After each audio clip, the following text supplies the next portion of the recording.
Hey, how you been? Been a while. Did you miss me? I missed you guys. And I've got something for you today. I finally finished my XJ.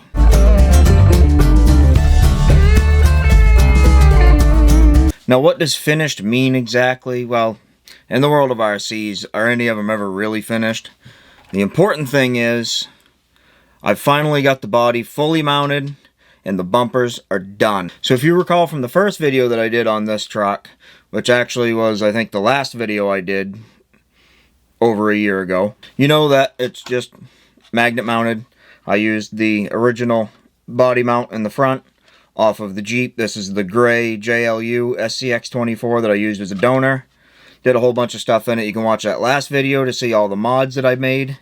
But there's just one magnet in underneath the hood. I put a little piece of styrene on there just to cut down on the attractive force of the magnets, because these neodymiums are pretty strong. But at that point, I was kind of rushing to get this thing done enough to put that video out, because I had spent like 2 weeks prior to that video releasing actually building out this chassis, waiting for the body to show up. I pre-ordered this body from ProLine not long after they first went up for pre-order. And I wanted to have a chassis done enough that it was ready to figure out the mounting and set the body on it so that I could have a video made and uploaded within 24 hours of receiving the body. That way I could at least have a little bit of bragging rights as having the first SCX24 ProLine Cherokee on YouTube. So at the time, the front body mount was super easy, but I didn't have time to actually design and 3D print the rear bumper, which acts as my rear body mount. So you see in there, if it'll focus on that part instead of me for a minute, you can see there's this little pedestal here that sticks up off the top of the bumper, and it's just got a little magnet in it. And then there's another magnet inside on the back of the liftgate, and that's what holds that in. So I got that done, honestly, not long after that video came out. I've wheeled this thing a couple of times, found one glaring issue with the design of the rear bumper. Initially, I was using the original JLU rear bumper mounts, and I just had pins that were printed onto the back of the bumper that went into those mounts with screws down through them. Well, the problem is, by the time they were drilled out for the screws, there wasn't a whole lot of material left on each side in the resin. So the first time I put this thing on my indoor course, I broke the bumper. I glued it back together. It wasn't long after that, I went on a ride with the Jeep Club, brought this thing with me just to play with on the lunch break, and broke the rear bumper again. So it was back to the drawing board, and honestly, it just kind of sat on the shelf for the last year. Finally decided it was time to finish it up and get this thing to where I can actually really use it, because I love this build. There's still some things I want to change, but overall, I love the build.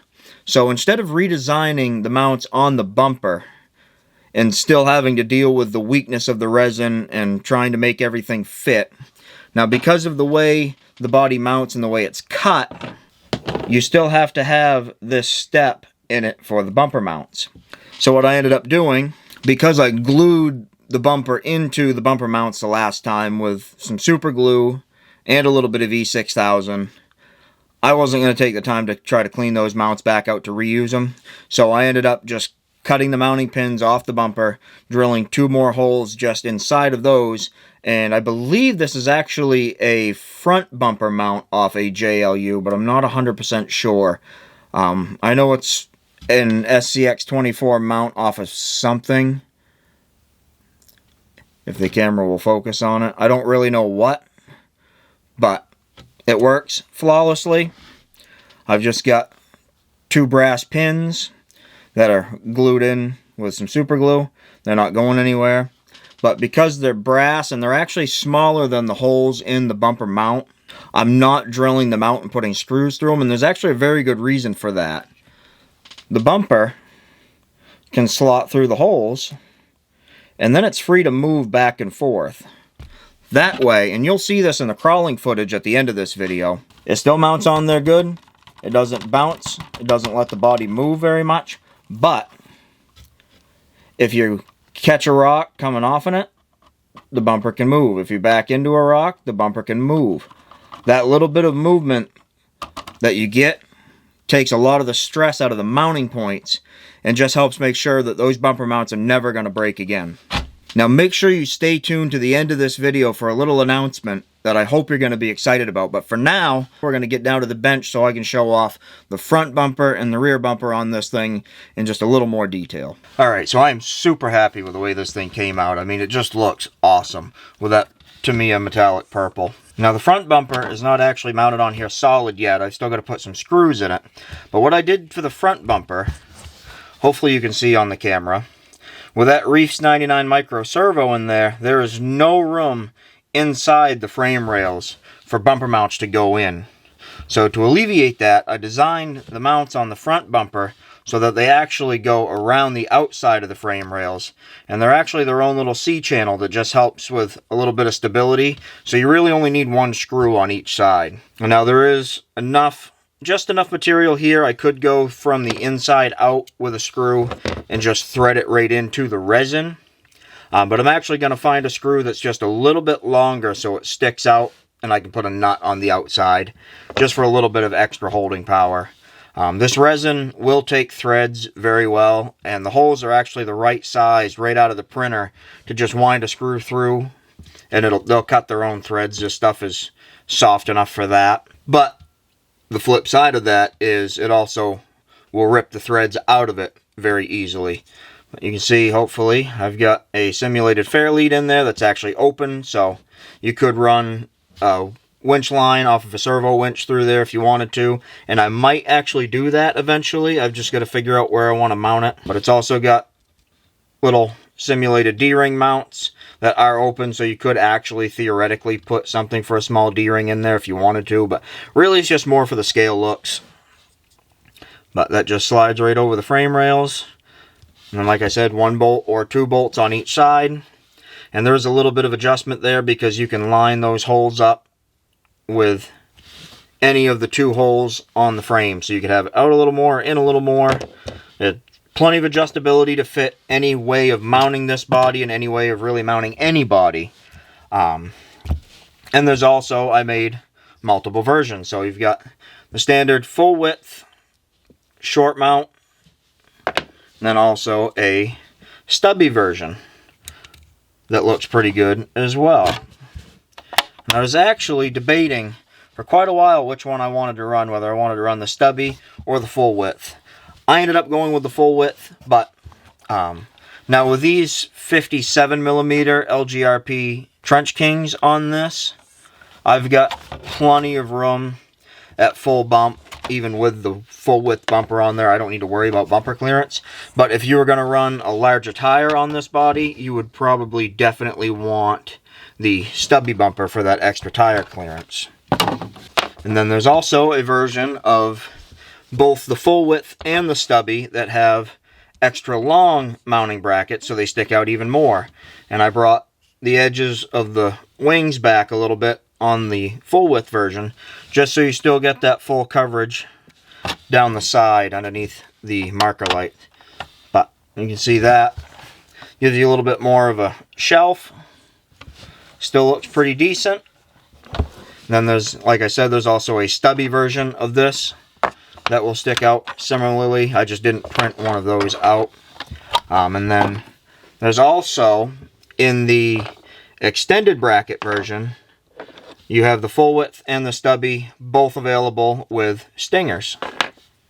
And these stingers are gusseted on the back side, so they're decently rugged. I mean, at the end of the day, the tube is only 1.5mm in diameter, and I did print in resin, so it's not super strong. That's ultimately why I decided not to go with the stinger. But if I had printed this on a filament printer and something more rugged, that wouldn't be anywhere near as much of a concern. But see, it still looks pretty good.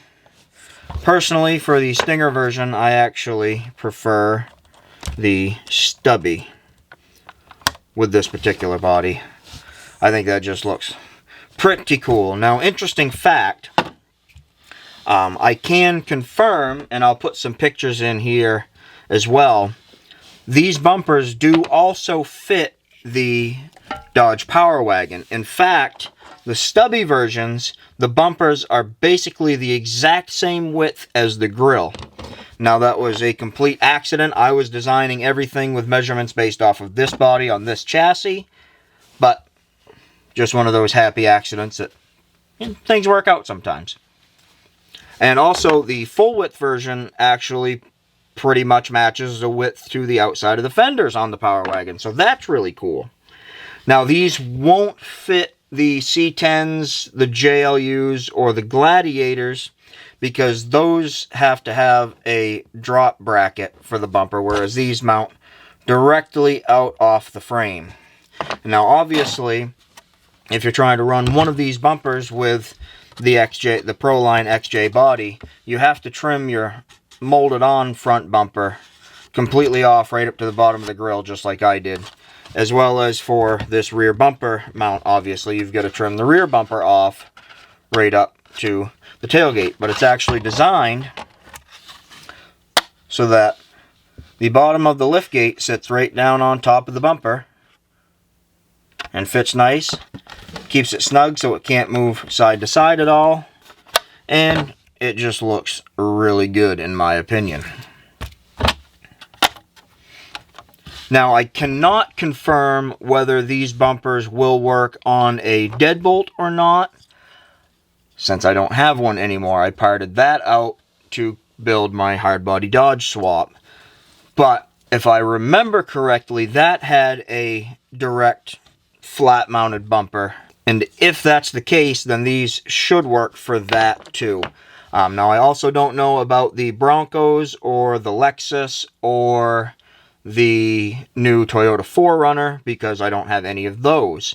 So now for that announcement that I mentioned. If you want one of these bumpers for your own SCX24 ProLine XJ build, or any of the other trucks that these front bumpers fit on, as well as the rear bumper / magnet mount, you can get the STL files for these now on my Culch 3D page, which I will link down in the description. Now, that comes as a pack. For $8, you get all 12 variations of the front bumper, as well as the rear bumper. So if you've got the ProLine XJ body and you've been trying to figure out the best way to mount the body without using clips or really tall posts, and you're not sure what you're going to use for bumpers and stuff, go ahead and give mine a look if you've got your own 3D printer or a way to have them printed.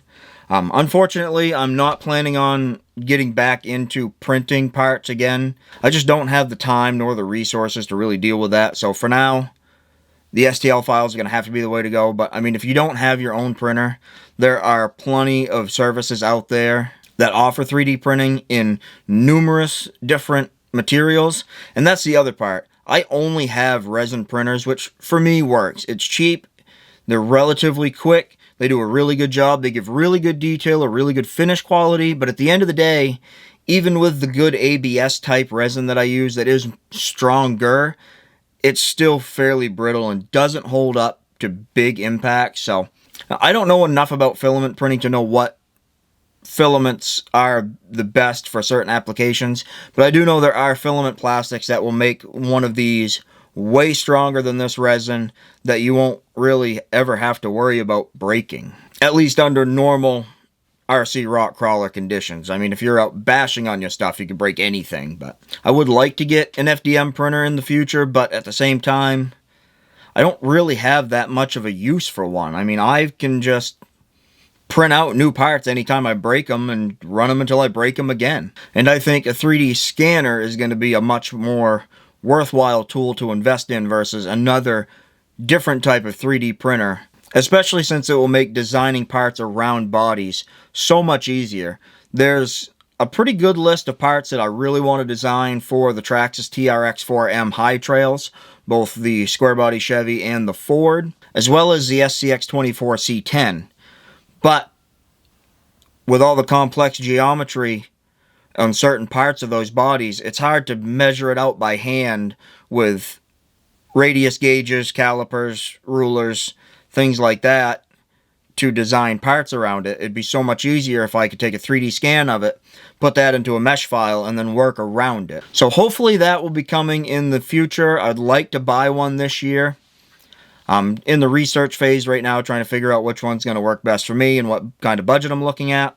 And I'm also not going to make any promises as to how often videos are going to start coming out, but I can tell you, I do want to start getting back into it. I've got a ton of RC projects I still need to finish up, and a bunch more that I want to build, and definitely more parts that are going to be coming and getting added to my Cults 3D page. So if you want to stay up to date on all of that, make sure you subscribe to the channel, hit the notification bell so you don't miss an upload, and go ahead and click that link down in the description and follow me over on Cults 3D. And if there's some of my files on there that you like, go ahead and buy them. I really appreciate it, and it really helps out the channel, because every bit of the little bit of money that I make from that goes right back into building these things for you guys and for my own enjoyment. So I hope you liked this video. If you did, hit that like button, leave a comment. All that stuff helps out, really helps grow the channel. But in the meantime, I have been your friendly neighborhood snowman. And in case I don't see you again, I hope you all have a Merry Christmas, Happy Hanukkah, Kwanzaa, whatever you celebrate,